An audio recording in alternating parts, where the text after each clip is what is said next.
공수처장 후보 추천위원회가 초대 공수처장 최종 후보 2인을 선정하기 위한 절차에 돌입했지만 일단 합의에 이르지 못했습니다.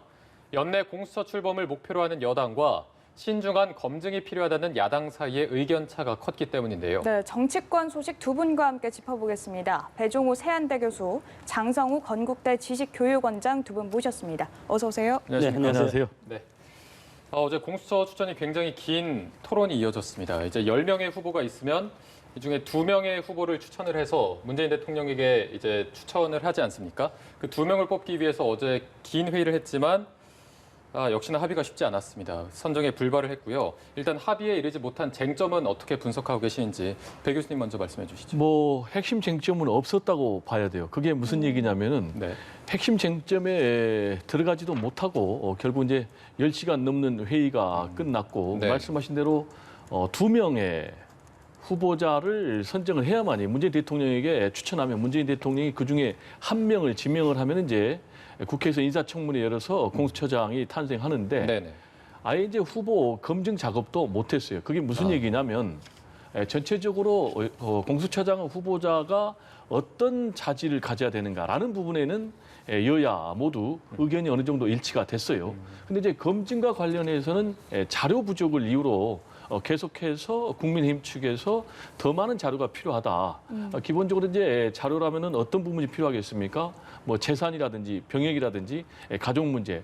특히 이제 대부분이 법조인 출신이기 때문에 과연 변호사 시절에 정당한 수임을 했는지 이 부분에 대한 것이 또 검증이 필요하다고 요구를 했어요. 그래서 특히 이제 민주당의 입장에서는 어떻게든지 지금 이제 7월 15일 날 법정 시한이니까 넉 달이 이미 지났기 때문에 신속하게 해야 된다라는 이제 방점에 찍혀 있었고 그렇지만 이제 국민의힘에서는 신중하게 해야 된다. 그래서 이제 송곳 검증을 해야 된다라는 논리로 맞붙었는데 결국은 어느 정도 총 10명으로 지금 됐지 않습니까? 당초에 11명인데 1명이 자진 사퇴했기 때문에 사퇴했죠. 그러면 이제 2명을 선정을 하려면은 최소한 10명에서 뭐 서너 명이라도 압축이 돼야 되는데 전혀 압축이 되지 못하고 10명 그대로 남아 있는 상황입니다. 네, 후보자 압축도 안 되고 검증 작업도 하지 못했기 때문에 그렇습니다. 쟁점이 없었다 이렇게 그렇습니다. 말씀해 주셨는데요.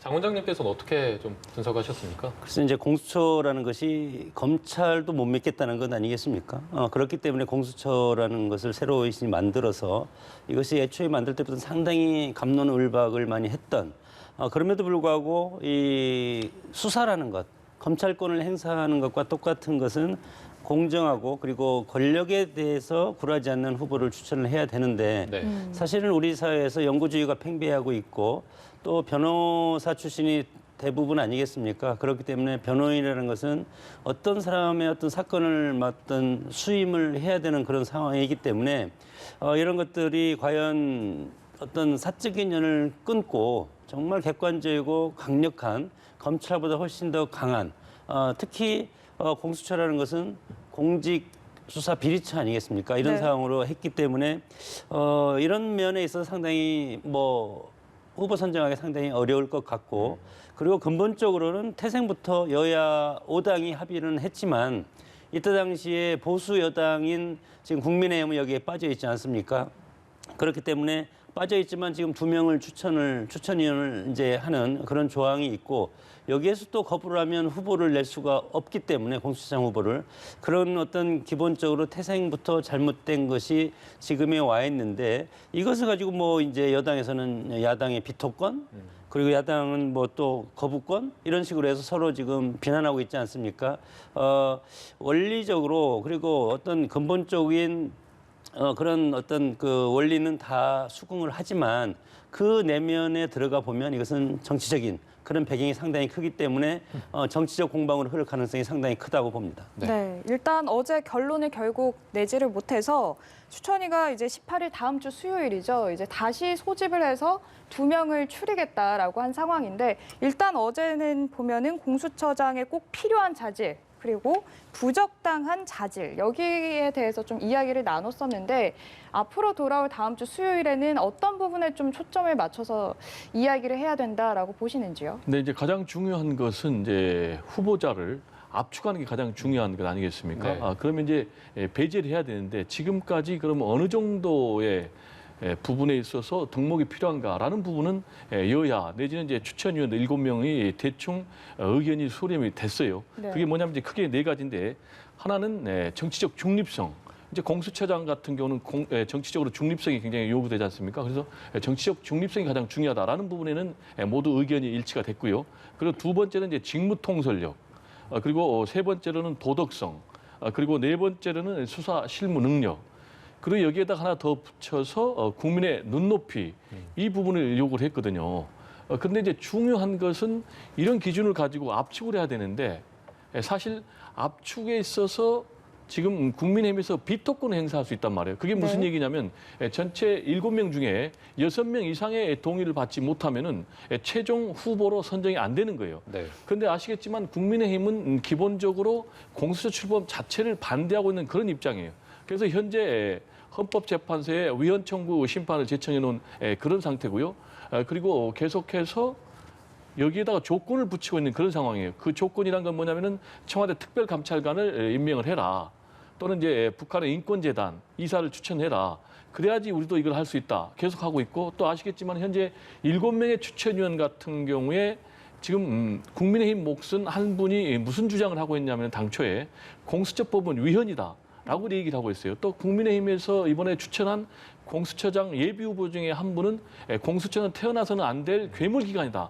라는 얘기까지 했기 때문에 네. 기본적으로 이 문제는 굉장히 난항에 난항을 거듭하고 현행 법에서는 마지막으로 2명의 공수처장 후보가 선정이 안 될 그럴 가능성도 남아있다. 저는 이렇게 생각을 하고 있습니다. 네, 이게 난항에 난항을 거듭한다면 또 궁금해지는 게 연내에는 출범할 수 있을 것인지. 민주당 같은 경우는 공수처법 개정을 검토하고 있습니다. 구체적으로 이제 다음 주에 법사위 법안 소위가 있기 때문에 구체적인 시점도 제시한 거 아니냐 이런 의견도 있고요. 야당은 청와대 특별감찰관 카드를 다시 좀 꺼냈습니다. 연내 출범 가능하리라고 보십니까? 뭐 야당 입장에서는 애초에 이 공수처법에 대해서 동의를 하지 않지 않았습니까? 그렇기 때문에 연말까지 뿐만 아니고 이거에 대해서 동의를 안 할 가능성이 상당히 크다. 네. 그렇기 때문에 지금 비토권을 계속 여당에서는 얘기하고 있지 않습니까? 그리고 후보들을 놓고서도 서로 여당과 야당이 추천한 후보들은 서로 비토를 하고 있고 거부를 하고 있는 이런 상황이기 때문에 어떤 선을 본다면 대한변협에서 추천한 3분 중에서 1명을 2분을 추천해서 하는 것이 가장 합리적이라고 생각은 드는데 이것 또한 지금 국민의힘이 추천한 추천위원이 2명이지 않습니까? 이 2분이 반대할 가능성이 크고 그렇게 될 경우에는 후보 선정이 불가능할 가능성이 상당히 큰 것이 아닌가 이렇게 생각이 들고 여기에서 이제 또 뭐 특별감찰관 카드를 지금 4년 동안 임명을 하지 않는 청와대 특별감찰관 그리고 북한인권재단 이사 이 두 가지를 지금 국민의힘 야당에서는 이것을 이제 주장을 하고 있고 네. 사실은 이것을 왜 제도가 좋은 제도가 있는데 하지 않으면서 이 공수처 야당이 반대했던 이 공수처장을 임명하려고 하느냐 이런 상황으로 갔을 때 지금 민주당에서는 야당의 비토권 이런 것들을 명분을 삼아서 앞으로 법률 개정안을 통과시킬 가능성이 상당히 커진 것이 아닌가 이렇게 생각이 듭니다. 네. 네. 여야 온도차가 느껴지는 게 또 집회를 두고도 여야 온도차가 느껴졌는데 오늘 민중대회를 비롯해서 민주노총이 집회를 예고하지 않았습니까? 일단 민주당에서는 방역수칙 준수를 당부하고 이를 위반하면 엄정 조치할 것이다라고 밝혔는데 또 국민의힘에서는 집회조차도 내로남불이다 이런 입장을 밝히고 있습니다. 여기에 대해서 좀 어떻게 보세요? 제가 볼 때는 뭐 불필요하게 여야가 다투고 있는 것 같아요. 아시겠지만 코로나19 방역이 필요하다라는 부분은 전 국민이 찬성하는 거 아니겠습니까? 그리고 코로나19 방역과 관련해서 뭐 여야, 보수 진보가 따로 있겠어요. 그런 측면에서 8.15 보수 세력의 집회도 제가 볼 때는 적절한 것이 못 됐고 지금 이제 민노총에서 15,000명 정도의 집회를 지금 예상을 하고 있는데 일종의 뭐 편법 집회죠. 그러니까 100명 미만으로 할 수 있으니까. 그래서 이 집회를 강행하겠다는 건데 이런 집회는 잘못된 것이죠. 네. 그래서 이제 문재인 대통령께서도 집회 자유도 중요하지만 더 중요한 것은 국민의 안전이다. 그래서 좀 자제해달라라고 얘기를 했고요. 특히 이제 여권에서는 강력하게 이 부분에 대해서는 책임을 묻겠다라는 라고 얘기를 했는데 저는 이제 당연한 것이라고 보고요. 특히 지금 변곡점에 와 있는 게 갑자기 최근에 지금 1단계인데 코로나19 일일 확진자가 200명을 넘어섰어요. 네. 그렇게 되면은 이제 사회적 거리두기 단계가 높아질 수밖에 없고 사회적 거리두기 단계가 높아지면은 이 방역 강도가 결국은 경제에 영향을 미칠 수밖에 없지 않습니까? 네. 그러면 사회적 약자들이 엄청난 타격을 입기 때문에 제가 볼 때는 민노총에서도 이 집회를 자제하는 게 맞다. 그리고 이 문제에 있어서는 여야가 불필요하게 정치적인 논쟁을 삼을 이유는 없다. 저는 이렇게 생각을 합니다. 네, 이 집회와 관련해서 어제 국회 운영위 전체 회의의 모습을 좀 보시면 그 노영민 대통령 비서실장이 야당 의원과 이제 설전을 네. 벌이기도 했습니다. 이 장면 좀 어떻게 보셨습니까? 그래서 지난번에 또 청와대 국감장에서 그런 얘기가 있었고 어제 또 이것이 이제 반복되는 다시 나오는 건데 네. 특히 이제 오늘 집회와 연관을 해서 야당에서 이것을 이제 강력하게 주장하고 태극기나 촛불 그리고 지금 민노총이라는 단체는 거의 집권 여당과 좀 이렇게 지지 세력이 상당히 겹치는 그런 부분 때문에 이제 국민의힘이 왜 지난번 우리 보수 단체 집회는 강력하게 광화문 전체를 버스로 이렇게 막으면서 이렇게 제지를 했는데 이번 집회는 뭐 그렇게 그것을 약간은 좀 완화시켜서 그렇게 하는 이유가 뭐냐? 그것을 하면서 지난번에 살인자라는 그런 이제 발언을 이제 했기 때문에 네. 예.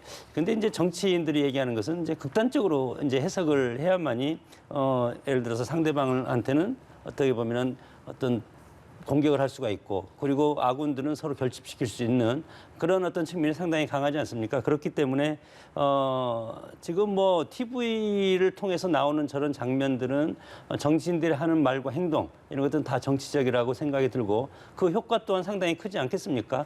그리고 이제 서서히 재보궐 선거가 이제 다가오기 때문에 훨씬 더 진영 논리를 자극하는 그런 것들이 나올 것이고 노영민 비서실장 같은 경우도 마찬가지로 대통령 비서실장이고 전 국민이 비서실장의 입을 주시하고 있지 않습니까?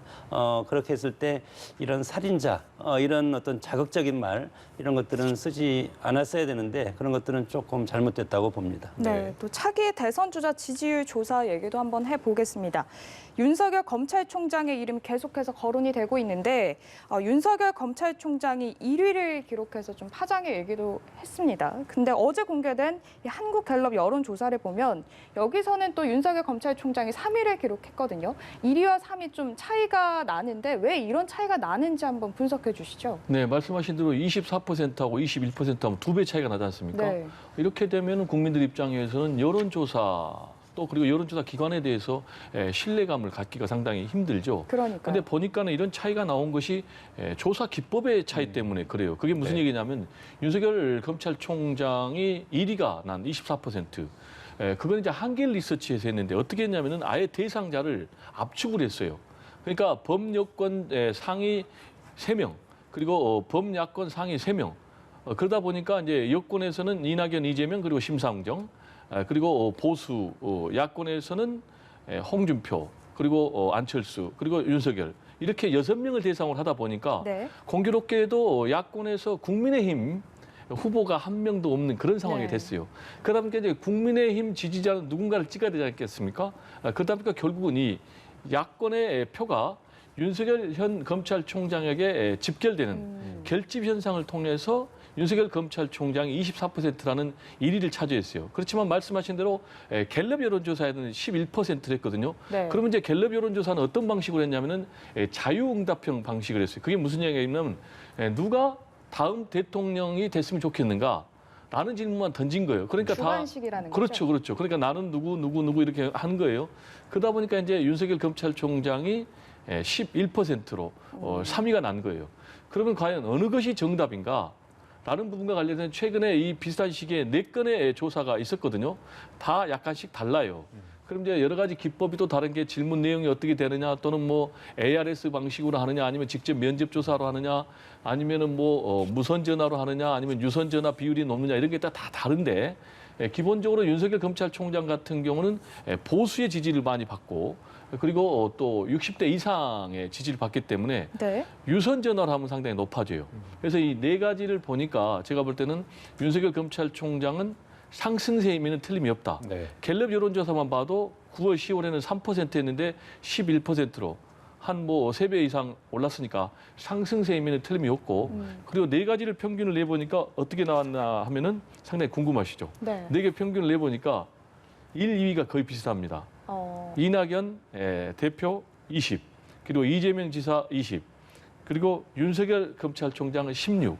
제가 볼 때는 평균 대략 이 정도가 가장 정확한 근사치가 아닌가 저는 이렇게 생각을 합니다. 네, 이게 방식에 따라 결과는 다르지만 말씀해주신 대로 상승세임은 틀림없다. 윤 총장 상승세가 이어지고 있는데 글쎄요, 지금 여야 입장도 좀 복잡하지 않을까. 민주당도 좀 복잡할 것 같고 국민의힘도 마냥 반길 수만은 없는 소식인 것 같거든요. 그 과거에 민주당이 야당이었을 때 여러 세력이 연합공천을 하지 않습니까? 그것의 야권 후보 단일화 이 과정을 오랫동안 몇십 년 동안 거쳐서 마지막에 김대중 대통령이 대통령까지 되고 그것은 DJP 공동정권을 만든 그런 사례가 있지 않습니까? 그러나 지금의 여당 민주당 정권은 지방정권뿐만 아니고 중앙정부 의회까지 다 장악한 상당히 막강한 어떤 세력화를 하고 있기 때문에 단일화 과정을 거칠 필요가 없다. 그래서 항상 이 단일 후보 어떻게 보면은 통합 과정을 거치는 것은 힘이 약한 쪽에서 이런 것들을 하는 것인데 이런 와중에 지금 윤석열 총장이 뭐 24%에서 1위 또 11%에서 3위 이렇게 한 것은 본인이 정치를 하지 않겠다는 뜻도 하지 않고 출마하겠다는 뜻도 하지 않고 그런 상황에서는 또 국민의 기대감이 상당히 커진 것이고 야권으로서는 상당히 좋은 호재라고밖에 할 수 없습니다. 그래서 나중에 야권이 대선 후보를 정할 때 국민의힘 단독으로만 할 수 있을 것인가 그것은 절대 불가능하다고 봅니다. 지금 세력으로 봐서는 보수 단일 후보를 만들어가는 과정을 거쳐야 된다. 이렇게 됐을 때 이제 그 윤석열 검찰총장 임기가 얼마 남지 않지 않았습니까? 임기가 끝나면 본인이 과연 어떤 선택을 할 것인가 이거에 대해서 보수 후보의 어떤 합종연행 이런 것들이 상당히 복잡하게 돌아갈 것이고 결국은 지금 이런 지지율이라면 마지막 보수 후보 단일화에서 윤석열 검찰총장이 상당히 유리한 고지에 가 있으리라 이렇게 생각이 들고 일각에서는 뭐 검찰 역할만 하고 총장 역할만 했는데 정치는 다르다. 이렇게 얘기를 이제 하는 분들 상당히 많지만 지금 이런 유의미한 이런 여론조사 결과를 보면은 나중에 야권 후보 단일화 과정에서 상당히 파워 있고 힘이 실리는 이런 쪽으로 갈 가능성도 있기 때문에 야권의 잠재력 있는 후보임은 분명하다 이렇게 봅니다. 제가 볼 때 이제 교수님이 저하고 좀 진단이 너무 달라서 제가 좀 첨언을 해야 되겠는데 꼭 윤석열 검찰총장이 보수로 갈지는 알 수가 없는 문제예요. 그래서 지금 당장 열려 있다고 보시는 그렇죠. 겁니까? 그 부분은 제가 좀 더 얘기를 하겠네요. 당장 지금 국민의힘에서 지금 호재라고 그랬는데 호재라고 얘기를 안 하고 있어요. 김종인 비대위원장은 뭐라고 얘기를 하고 있습니까? 윤석열 검찰총장 우리 사람이 아니다. 네. 그리고 앞으로 정치를 할지 안 할지 두고 봐야 된다. 그리고 당장 호재가 아닌 게 지금 윤석열 검찰총장이 국민의힘 지지층에서 60% 이상 지지를 받으면서 국민의힘 소속의 이른바 대권 주자들이 완전히 난쟁이가 돼가고 있어요. 그럼 어떻게 되겠습니까? 윤석열 검찰총장이 현재 상승세인데 앞으로 이 상승세가 탄력을 받으면 받을수록 국민의힘 소속 대권 주자들은 더 미약한 존재로 전락할 수밖에 없는 네. 이런 악순환이 계속되는 거예요. 그리고 내부에서 좀 반발이 있을 수도 있다고. 그렇죠. 그래서 내부에 반발이 있는 거죠. 그러니까 또 좋아하는 측면도 있는 거죠. 당연히 윤석열 검찰총장이 추미애 법무장관하고 충돌하면서 파열음을 만드니까 그 부분은 좋아하지만 지금 말씀드린 대로 야권의 모든 지지층을 결집하는 그런 현상이 나타나니까 그 부분에서는 또 위기의식을 갖는 거죠. 그래서 제가 볼 때는 대선에서 윤석열 검찰총장의 변수는 분명히 존재한다. 그런데 윤석열 검찰총장의 변수가 존재하다 보니까 무슨 문제가 생기냐면은 이번 대선의 불확실성이 굉장히 커진다. 즉 그 얘기는 뭐냐면은 윤석열 검찰총장이 말씀하신 대로 보수의 단일 주자로 갈 수가 있는가 하면 또 정치를 안 할 수도 있는 거예요. 네. 또 그리고 본인이 제3정당을 만들어 나갈 수도 있는 거예요. 그러니까 굉장히 정치적인 변동과 불확실성이 커지기 때문에 이것과 관련해서 여야의 셈법이 다 다르고 한편에서는 좋아하는가 하면 또 한편에서는 싫어하는 네. 이런 굉장히 복합적인 상황입니다. 뭐 교수님께서 지금 이제 민주당 측 입장에서 이제 말씀을 하시는 것 같은데 민주당에서는 지금 유력 주자가 이낙연, 이재명 두 후보가 있기 때문에 안 될 걸 알면서 거기 가는 바보가 있겠습니까? 그렇기 때문에 갈 수 있는 곳은 민주당과 상대되는 곳. 그렇다고 제가 좀 전에 말씀드린 것이 국민의힘 후보로 간다는 게 아니고 야권의 후보로서 나설 수가 있을 가능성이 상당히 크다. 그리고 국민의힘 같은 경우도 마찬가지로 후보가 점점 없다고 쪼그러진다고 하면은 국민의힘 자체를 해산해야 되지 않겠습니까? 대선 후보가 없고 유력 제1야당의 유력 주자가 없으면 그 정당은 정권 획득을 목표로 한 정당으로서 가치가 없어진다 이렇게 생각이 들기 때문에 윤석열 총장이라는 이런 지지율 이것은 보수 정당인 국민의힘에 상당히 큰 충격파를 던지고 있고 국민의힘이 쇄신해서 새로운 정당 대권 후보를 내세우던가 아니면 야권 단일 후보 안철수 전 의원을 포함한 그리고 윤석열 총장을 포함한 야권 단일 후보를 만들어가는 과정 이렇게 해서 재창당 과정을 거치는 것도 상당히 의미 있는 일이라고 생각이 듭니다. 네. 네. 미국 대선 얘기 이슈도 짧게 부탁드리겠습니다. 지금 현재 바이든 대통령 당선인이 거의 승리를 했다 미국 언론들이 보도를 하고 있는데 향후 우리 외교의 핵심 과제, 바이든 시대가 오면 우리의 핵심 외교 과제는 무엇이 될 것인가에 대해서 좀 짧게 부탁드리겠습니다. 네, 가장 중요한 게 저는 이제 대북 문제라고 보는 거예요. 아시겠지만은 바이든 행정부는 클린턴 정부하고도 다르고 오바마 정부하고도 다를 건데요. 중요한 것은 우리의 입장이 저는 중요하다고 봅니다. 우리가 해법을 가지고 우리의 논리로 바이든 행정부를 견인할 필요가 있다. 그 신뢰가 DJ 정부 때 원래 클린턴 행정부에서 94년도에 북한의 핵시설을 공격하려고 그랬어요. 그럼 이제 전쟁이 나는 거죠. 그런 상황에서 김대중 대통령이 클린턴 대통령을 설득을 한 거예요. 우리의 햇볕 정책이 미국에서 온 거다. 그래서 그걸 계기로 해서 클린턴 행정부가 그러면은 대북 정책은 김대중 대통령께 핸들을 맡기겠습니다. 라고 얘기를 했는데 계속해서 바이든 행정부, 바이든 대통령을 좀 견인해서 네. 한반도의 평화 프로세스가 잘 작동이 됐으면 좋겠습니다. 네, 네. 알겠습니다. 미 대선까지 두 분과 함께 짚어봤습니다. 배종호 세한대 교수, 장성욱 건국대 지식교육원장 두 분과 함께했습니다. 고맙습니다. 고맙습니다. 네, 감사합니다.